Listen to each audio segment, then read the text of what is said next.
All right. Well, I want to thank you, Elizabeth, for not putting me on the spot by making me go first, and also making everybody expect award-winning presentation. I'll see what I can do. So, for those who don't know me, I'm an internal medicine doctor and an anger elimination expert and a stress elimination expert. And I was when I was younger, I was the typical successful physician who was still struggling personally in my personal life. So I had a lot of anger. I've had a lot of anxiety, one relationship failure after another. And it was very frustrating because when you're a successful person in general and you're continually failing at controlling your emotions or having your relationships work out, it doesn't make you feel like a success, even though professionally you may be. So I think there are a lot of people in that same situation where maybe somebody's a surgeon or maybe somebody closes big deals for a company or runs a company or is a successful entrepreneur or we're successful in many domains in life, but when it comes to emotions and when it comes to relationships, sometimes we feel like, we can't understand why we're a completely different person in those domains. But a lot of times we are.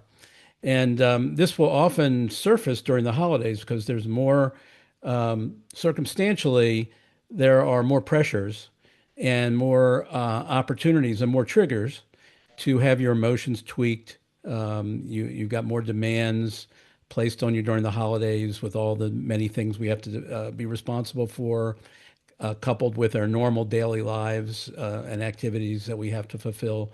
And then you're thrown into relationship with people that sometimes you can avoid during the year, but during the holidays you're thrown together, and sometimes tempers flare and anger ensues, or other relationship conflicts ensues. So when I talk about holiday which I'm often asked to do, I like to focus on the difference between external causes of stress and emotions and internal causes. And that's where I think the real payoff is. In our society, we're taught to focus on the external causes, almost to the exclusion entirely of the fact that internal causes are playing a role. So not only do we not focus on internal causes, but we're kind of led to believe they're not even there and they don't make any difference. In actuality, they're always there, and they usually play the biggest role in any kind of stress or problems we experience, not just during the holidays, but all throughout the year.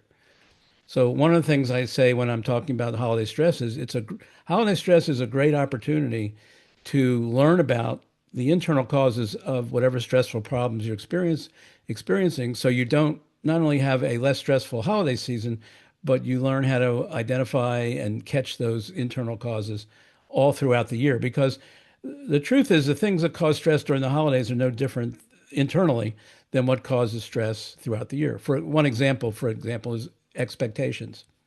There's during the holiday season, our expectations are always raised, and social expectations are raised. Advertisers raise our expectations. So there's a lot of heightened expectations around holiday season. But all throughout the year, we get stress and emotional reactions because we have internal expectations that are often invisible, but they're there in the background. And when they get violated, we get upset. And sometimes we don't even realize that our expectations may be unrealistic or inappropriate for the situation. But that's what's driving the upset or the stress that we're experiencing. So it's those internal factors that are invisible that you kind of have to learn how to identify, because they're not going to jump out at you or other people.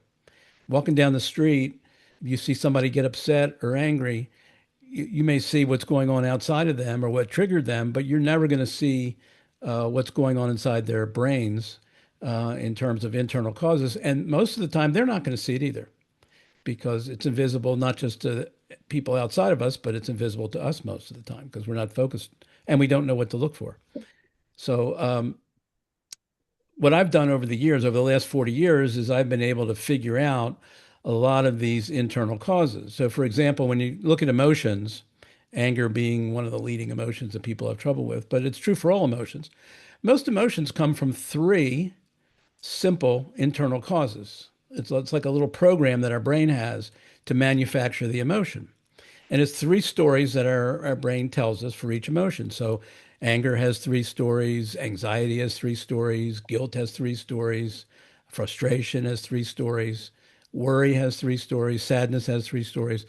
And these are very simple stories, but they're things that our brain is doing or ways it's telling us to look at situations where if you look at it through those narratives or those perceptual filters, you're going to feel the emotion that comes with looking at things in that way. Now, it may be that sometimes the way your brain is telling you to look at things is realistic or valid, but a lot of times our brains leave things out. Our brains get things wrong, or it's missing a lot of context or missing information that our brain doesn't have. So we're never getting the complete picture. We're just getting partial views of reality, some of which are flawed. And that's what's driving our emotions. So now, once you understand that, and once I learned this 40 years ago, it turned my whole life around as far as those problems I was struggling with and beating my head against the wall, trying to figure out, because until I focused on those internal causes, I really couldn't do much about them. But once I knew, for example, once I knew the three stories my brain was telling me when I was angry, or the three stories my brain was telling me when I was anxious, or some of the stories my brain was telling me that caused my relationships to fail. Once I could identify those, then I could go, okay, I can put the fix in for that. I know how to correct for that. I see that my brain is misleading me here. It's making me think something true that isn't. And now I can figure out the correction, or I can get help from other people to figure out what the correction should be. But at least I know what the source of the problem is. And I'm not spinning my wheels dealing with the external circumstances, which are just the triggers. I'm really dealing with the root causes, which are going on in my own brain. And we all have brains that biologically and evolutionary wise are designed to not be accurate.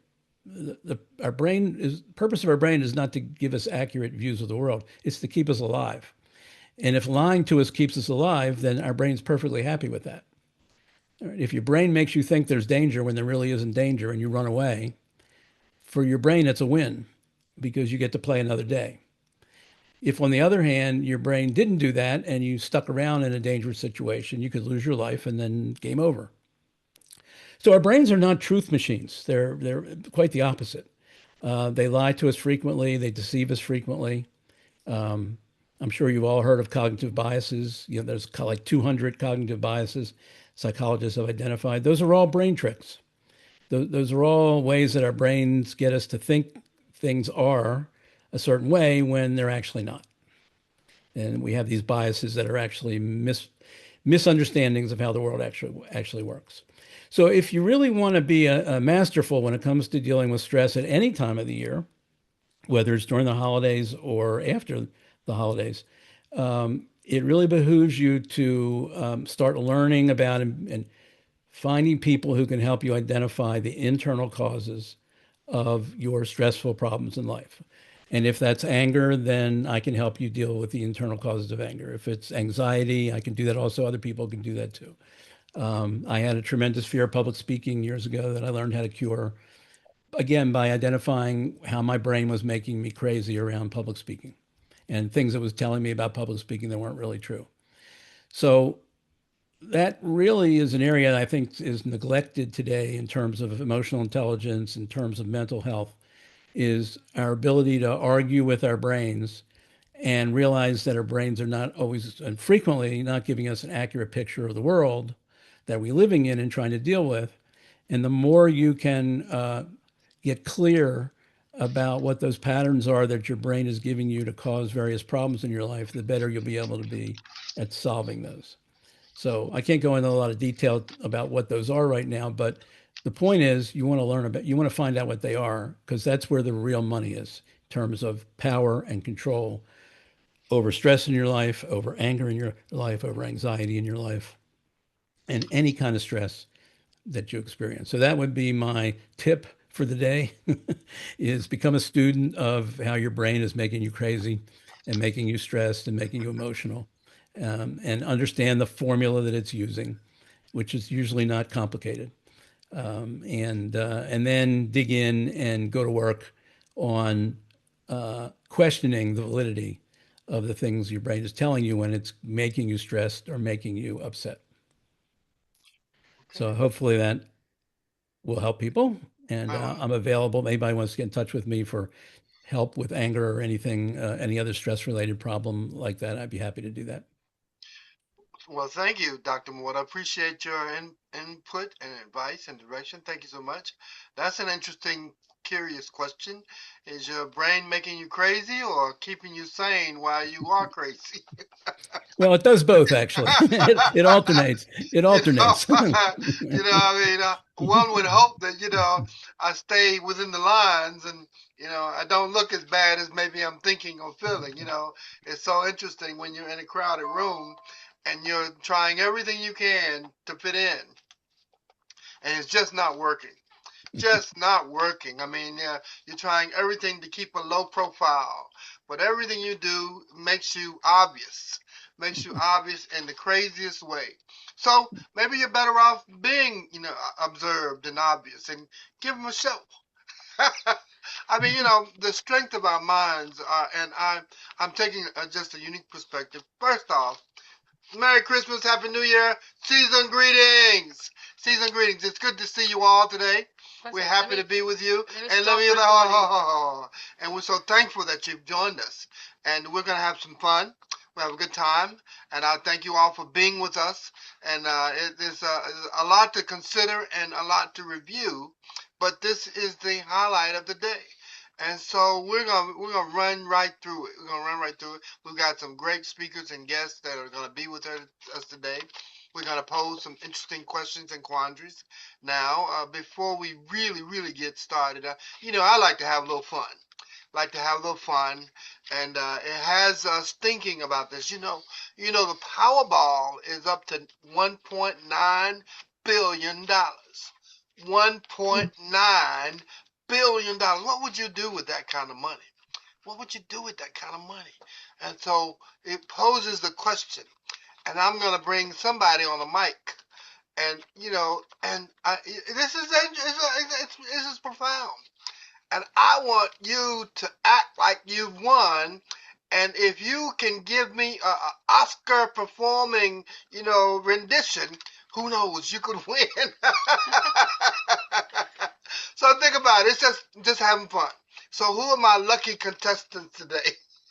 And if you haven't bought your ticket, we're going to use this opportunity. We got two people, and if they're volunteers, I'll take them. But if you're not, I'm gonna volunteer you. So any volunteers? Okay, I'm looking based on smile. Tomorrow, I'm gonna choose you. So what I want you to do, what I'm gonna do is I'm at the count of three. We're gonna count you out that you won. So give me your best Oscar-winning performance. I won! Oh gosh, I won! I'm so excited. What I'm gonna do with the $1.9 billion? Oh my Okay. God. Of all these things to do, one, everybody got to have a happy dance. Got to have a happy dance. I mean, a happy dance is when you dance and you just man. I mean, who are you gonna help? What are you gonna do? And how are you gonna help them? Okay, so get your makeup straight, get your hair done. So I don't have my AirPod pillow. now this, now this is an Oscar-winning performance of what you do with the 1.9 billion if you wanted. Okay, okay, ready, set, drum roll. It's on you tomorrow. Let's go. Woo! I won! Oh my God, I can't believe it. I'm gonna travel the world. I'm gonna go to every country, every continent. I'm gonna travel and I don't know, just I can't even think right now. I can't even believe this is happening. Oh my God. I don't know, my Very hand got good. messy. Very good. Very good. Very good. I like that. I like that. Okay. Okay. Okay. Who else? Anybody all the other volunteers? Okay. Ready? Set. Richard. I choose Richard. Richard. So then, now you've just won the Powerball, $1.9 billion. What would you do? Who you would help? where you go, and hey, all that kind of thing. Well, I quit my job. You know, ready? 1, 2, drum roll. 3. Richard is yours. Just remember, I quit my job 10 years ago, so I'm loving the space. And All I'm right, all right, all right. having a blast because, we get to do what you want to do. You get to create things, but you find the right people to connect with to create beautiful things and things that last, things that give. So, giving something away that has legacy, has some uh, ability to keep on going without you, and that's, I think, something to create for all of us. So I'm not going to go crazy about it, but you have to, but again, it's a great gift to be able to do that and not have to worry about any of those other things anymore, but just learn to manage it. All right, all right. Thank you, Richard. Now, that was just an exercise in forgetting about yourself, letting go. And it's important sometimes. Well, you can't let yourself get too serious because you blow your head out. And I know that we're in a crazy time, that we're facing unusual conditions and circumstances, but sometimes, you should be able to laugh at yourself. Laugh. That's the power. That's one of the most powerful emotions that you can get, to be able to laugh at yourself. Did I do that? You got to look at yourself, evaluate what you're doing, and how. And I know people look at you and say they must think I'm crazy. And even in your car, when a song comes on the radio that you just absolutely love, and you should let yourself go and sing the song. Sing the song. That's what life is all about. You've got to let go and be who you were meant to be. And so that's a powerful aspect of strength through emotional concerns. Let it go and lift up. So I'm thankful for each of you, the power of your personalities, what you're dealing with now. Your families all depending on you, and they may not admit it. And now if they're like my family, they'll never admit Elton is who he is. They'll deny it. If I were to win the lottery and give them 300 grand each, they said he didn't need to do that. He didn't really want to do it. I don't know why he did it. But I'm taking the money. I'm taking the money. So I just want us to take the moment that way. I'm thankful for each of you, and that was just a curious element of exposure, and I'm so incredibly happy about that. So moving on, we've got an incredible speaker today.